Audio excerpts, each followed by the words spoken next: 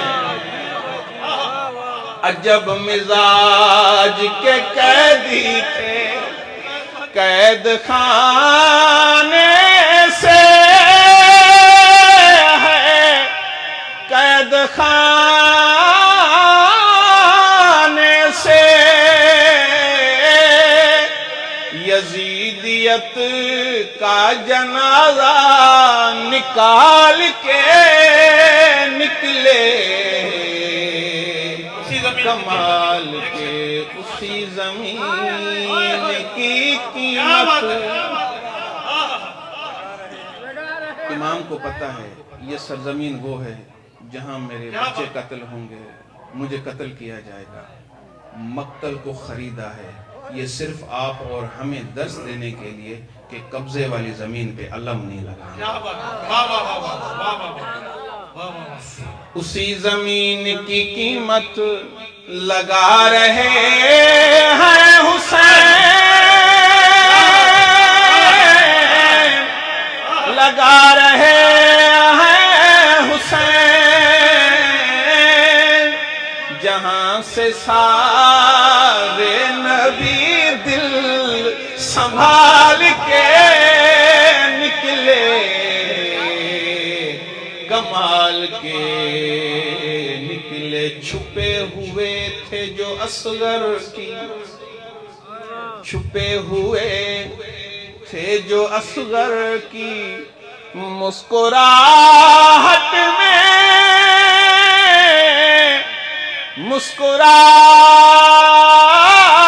مسکراہٹ میں وہ ترجمے بھی علی کی جلال کے نکلے،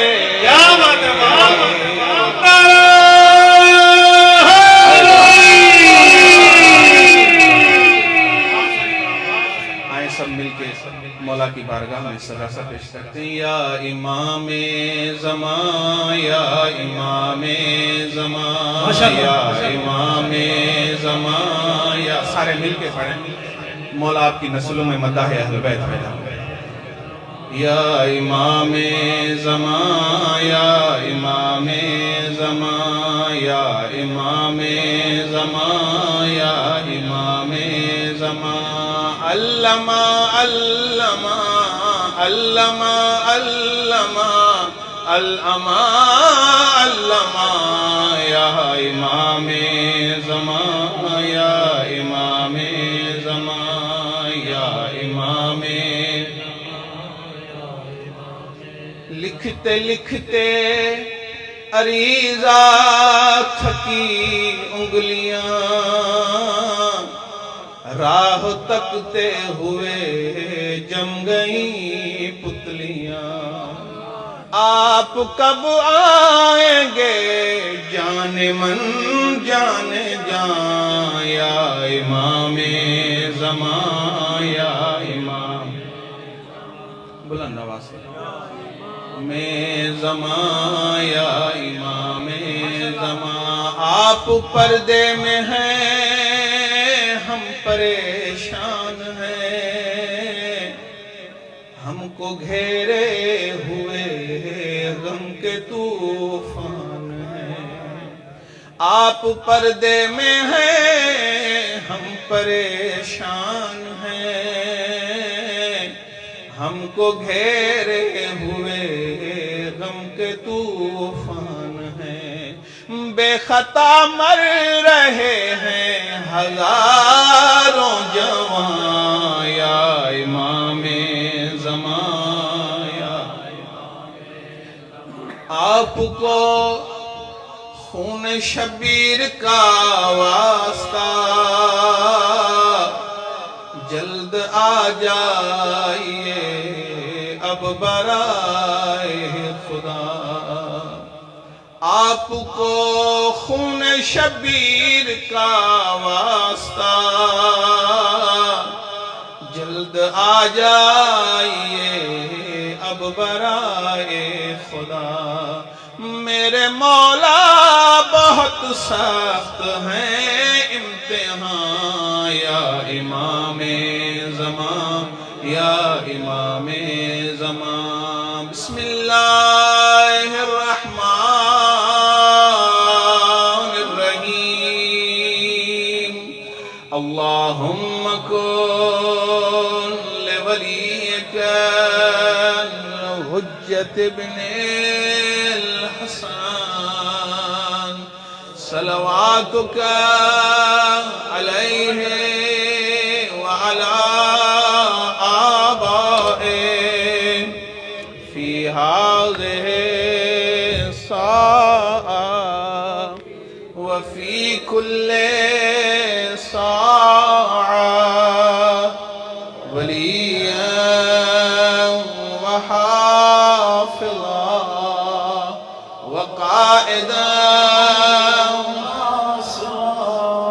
ودلیلا وعینا حتی تسکنه أرضك طوعا وتمتعه فيها طويلا برحمتك يا أرحم الراحمين تمام مریضوں کے لیے 5 مرتبہ بسم اللہ الرحمن الرحیم أَمَّن يُجِيبُ الْمُضْطَرَّ إِذَا دَعَاهُ وَيَكْشِفُ السُّوءَ أَمَّن يُجِيبُ الْمُضْطَرَّ إِذَا دَعَاهُ وَيَكْشِفُ السُّوءَ أَمَّن يُجِيبُ الْمُضْطَرَّ إِذَا دَعَاهُ وَيَكْشِفُ السُّوءَ أَمَّن